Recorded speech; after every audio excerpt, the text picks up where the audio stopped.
Hi, this is the host of Bravo's Celebrity Poker Showdown and professional poker player, Phil Gordon. Thank you for joining me for my 2005 World Series of Poker podcast, brought to you by ExpertInsight.com. My new poker instructional DVD is available exclusively online at ExpertInsight.com. Get the DVD and get inside the mind of a pro. You only see my hole cards as I play at the final table, but you hear each and every thought I have while making winning decisions at No Limit Texas Hold'em. And now, from the Rio in Las Vegas, the 2005 World Series of Poker. Okay, it's championship day at the World Series of Poker. There are 9 players left, and it's 10 o'clock at night. They've been playing since 4. I just arrived down at the scene. Unfortunately, Mike Mattisau, my buddy, was eliminated first today. He was very unlucky. The second hand of the tournament, he picked up pocket kings against pocket aces against a shorter stack, but it really put a huge dent in Mike's stack, and he could never quite recover.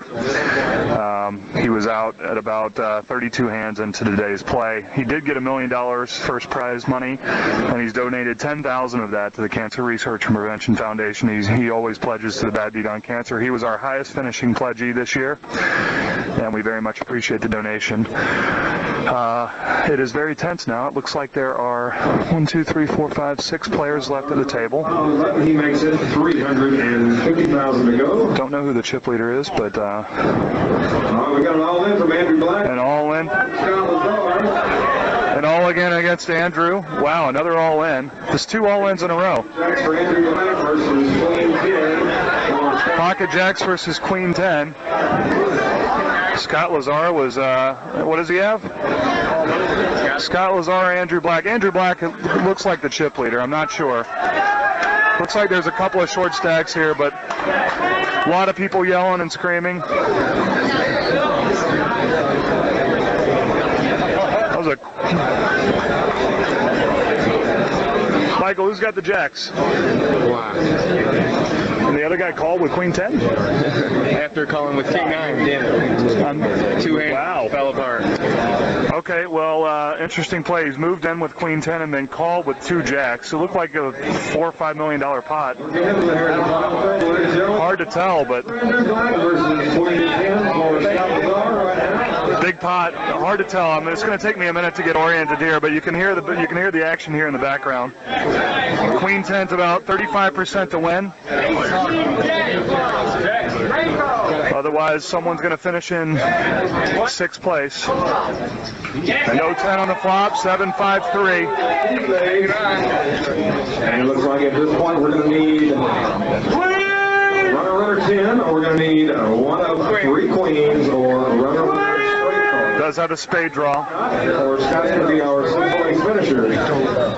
Queen 10, he moved in with Queen 10. Wow. He got re-raised and he called. Wow, that's pretty deep. And the turn card is Pretty pleasant.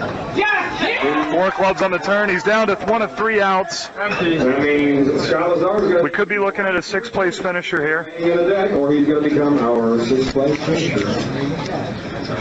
He needs a queen. This place is going to erupt if a queen comes on the river.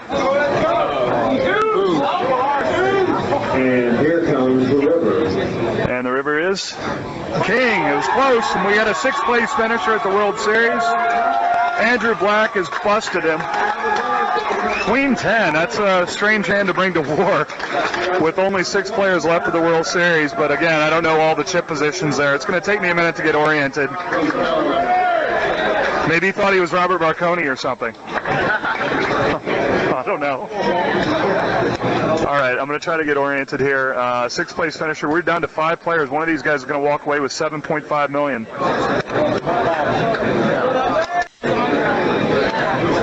Looks like cardplayer.com is doing a live audio broadcast from down here. I'm going to go over and sit with Phil Helmuth and E-Dog for a little while. Wow, that was something else. It looks like Andrew Black is a chip leader now with 5 players left with about $20 million. About $20 million he's got? Oh, at least. About 18, $20 million. Andrew's wearing fulltiltpoker.com stuff. Anyone else short? One other short stack. Looks like one other short stack. Tex has 13 million. Wow. This is unbelievable. probably 500 people in the room, lots of friends and family, very tight security access. Steve Gannon. Very tight security access down to the final table room. People all over the casino watching on closed circuit. This is Andrew Black. I raised with ace queen, and Scott re-raised with ace jack, and I stuck them all in for 350,000. And he called me. Flop came ace king jack, four suit was a 10, and fifth suit was a jack. And unfortunately, he forced me to play tight for a whole day. So I had to hang in for a whole day because he outdrew me. So. Oh, it looks like you're playing well. But it's fair, yeah. Did you spend all of your time? Did you spend 5 months in a Buddhist monastery? 5 years? Spent 5 years in a Buddhist monastery. You certainly look relaxed out there. Good luck to you, Andrew. I do a lot of meditation. All right, he's heading back to the table. That was a treat. New chip counts? You want to update? Actually, you know, that's my job on Celebrity Poker Showdown, so I'm going to do a Celebrity Poker Showdown style chip count here. This is great. All right, our short stack is Hakeem with 5,100 in second and fourth place. Bannerman with 6.5 million in fourth spot. Cantor with 10 million. Then Tex Barch with 12.5 million, and our chip leader is Andrew Black with 21.75 million. He's got nearly 2/5 of the chips in play. Almost 40%. Wow. Well, the blinds are still relatively low. There's a lot of play left in this thing. We could be here till 7 or 8 in the morning.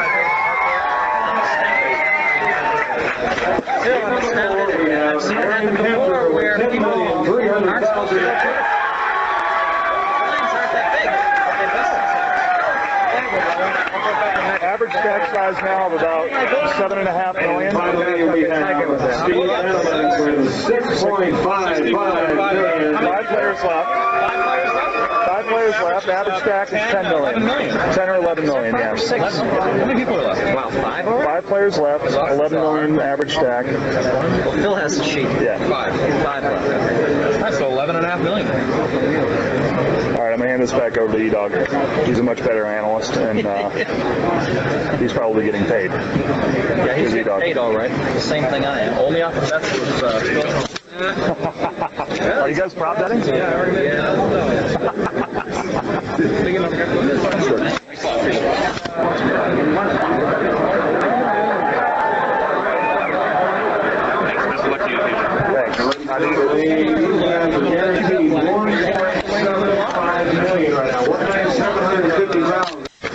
Joseph Asham, 4.8 million.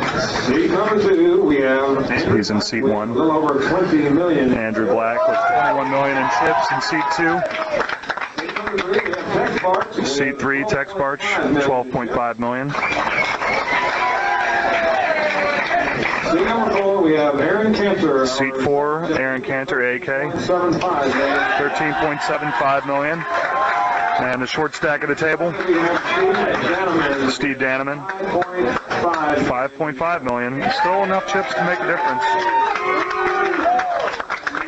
He's still not looking that bad. He's got 35 big blinds. That's plenty of poker.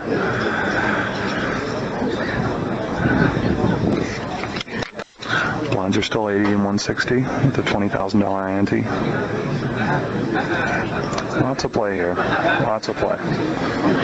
No reason for any of these guys to panic. Even the short stack, Steve, with 5.5 million, has plenty of chips. There's a lot of play left in this thing. This thing could go extraordinarily late, especially when the money gets out there and there's a $3 million difference between first and second place. It's going to be very, very interesting. Steve Danneman's moved to the center. He's all in. Let's see if he gets called. 5 million he just raised 5 million. I don't know who he's in the pot against, but looks like AK Aaron raised from the button, and Danneman moved all in from the small blind. And based on his body language, I don't think he's going to call. I think he's just Hollywood right here. What do you think, Rafe? Yeah. Looks like he just was going for a button raise there and decided now he's making him think that he's got a hand, but he's not going to call here. You can just tell. Yeah, he throws his hand away. It's pretty obvious. Steve's going to pick up a nice pot. Steve building his way back. He's probably up over $6 million now. Okay, we're leaving the World Series now. There are 5 people. I've got an early morning appointment. There's just no way I'm going to be able to stay down here until 5 or 6 in the morning. I'd love to see the world champion crowned, of course, but I've got a very good feeling it's going to be Andrew Black. He is a huge chip leader right now. He looked very calm, very comfortable. He was smiling. He was clearly enjoying the attention. The other guys looked very uncomfortable at the table. Very serious and composed, but they did not look. None of the other guys looked like they were ready to win. Do you agree with that? Yeah, must have been all that training in the Buddhist monastery, I guess. But Andrew looked like he was ready to be the world champion, don't you think? Yeah, he did look very comfortable out there, surprisingly comfortable. I guess it's easy to be comfortable. You got 20 million in chips in front of you, though. Yeah, I mean, clearly the chip leader has something to do with that, but there's still that extra quality that when you get to the final table that you can win and you deserve to win. And some people get to the final table and maybe they think that they don't deserve to win or something along those lines, and they give up. They don't want to be the world champion. Yeah, no, I agree with you. I think that does sometimes happen. I don't know. I mean, these guys, you'd have to think they persevered through a lot already. So I would think that each of these guys is prepared to win, but you're right. Andrew Black does look the most comfortable out there. Well, that being said, we have no idea who's going to win. I will, of course, give the complete rundown and chip count. The final chip count will be easy. One guy's going to have 55 million, one guy's going to have 0. But all that will have to happen in the morning. For now, we're going to get out of here. Still a packed house up there, but this tournament really has no chance of being over before 5 or 6 in the morning, right, Ray? That's what I'd say. Yeah, almost no chance of that. So anyway, we're going to get out of here, and I'll finish this podcast up in the morning and have it posted tomorrow afternoon. Being a master prognosticator, of course, Andrew Black was the very next player eliminated. Unclear exactly how it happened from the logs on the internet, but he was next out. At about 5 o'clock in the morning, it got heads up between Steve Danneman and Joseph Hakim from Australia. Every time Joseph won a pot for the last couple of days, there's been just an outpouring of support from the stands with Aussie, Aussie, Aussie, oi, oi, oi, that kind of stuff. Very interesting. Seems like a good guy, good-looking guy, and he won $7.5 million. The last hand of the tournament, Steve Danneman had the button. He raised to $700,000. This was at 6:45 this morning. He raised to $700,000, and Hakim called. The flop was 6-5-4. Hakim checks, and Danneman checked. And Danneman bet $700,000. Hakim raised it to $1.7 million, and Danneman called. The turn card was the ace of spades. Hakim bet $2 million, and Danneman raised to $5 million. Hakim raised to all in, and Danneman quickly called. Hakim showed 7-3 for the 7-high straight. The board, again, was ace-6-5-4. And he made a 7-high straight while Danneman had top pair and a straight draw. He had ace-3, so he needed a 7 to chop the pot. The river was a 4, and Joseph Hakim won the pot with aces and 4s. Joseph Hakim won the pot with a straight. Like I said, it's very early in the morning. Anyway, so Joseph Hakim has been crowned the 2005 World Series of Poker champion. Great job by him. I'm sure we're going to be hearing a lot from him. He seemed very photogenic, and it's going to be very interesting. We've got a champion from Australia. It's very good for poker, and can't wait to meet him and get an interview with him and find out what he's all about.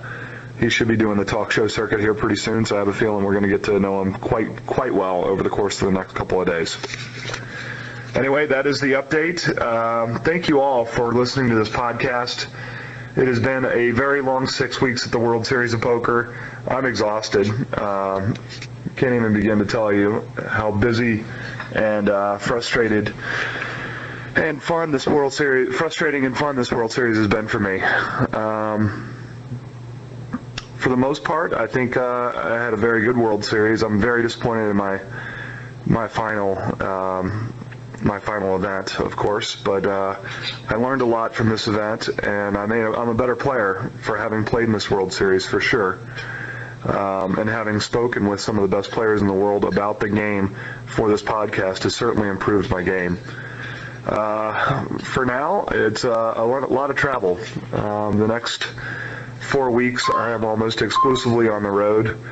I leave here from Las Vegas on Tuesday to go to San Francisco for 2 days, and then New York for 2 days, then Vancouver for 2 days, then LA for 3 days, then back to Foxwoods for a very interesting tournament called Pucks, Poker, and Putts, which is 70 NHL hockey players. I'm hosting a poker camp for them and a bunch of paid attendees for the Cancer Research and Prevention Foundation. It's a fundraising weekend. Should be a lot of fun. Then back to LA, then back to Vancouver, and then finally back to New York, and then back to Vegas sometime thereafter.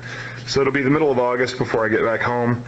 A lot of travel, but it should be a lot of fun, and I'm looking forward to that trip quite a lot. I'm going to continue doing some podcasts along the way. They certainly won't be daily, and they might not be as interesting as the podcast from the World Series of Poker, but I'm kind of having fun with the format, so anytime I'm in a place where I think you guys might want to hear something interesting, I'm going to pull out the little recorder and post something. So please keep your RSS feed tuned to the podcast, and keep voting on Podcast Alley if you would. We're rising in the ranks, and very much appreciate all the votes and support. I've gotten an email from a lot of you the last couple of weeks thanking me for the podcast, but I should be the one thanking you. You guys are the ones that do the voting and are buying the DVD in mass numbers. I know that you've enjoyed it, and I have as well. So with that, congratulations again to Joseph, the Australian, winning $7.5 million. He is the new world champion, and I'm very jealous, but he is very much a deserving champion, I'm sure. Beating 5,618 players is a feat that you can't do with just luck. He has to be a great player, and again, congratulations to Joseph. I'm off today, and I will join you again in the near future. Thanks a lot. Thanks for joining me for the 2005 World Series of Poker from Las Vegas. This podcast was brought to you by ExpertInsight.com, home of my poker instructional DVD. Get inside the mind of a pro at the final table at www.expertinsight.com. Tune in tomorrow for more stories, interviews, fun, and insight into the world of professional poker. For ExpertInsight.com, this is Phil Gordon from Las Vegas, Nevada.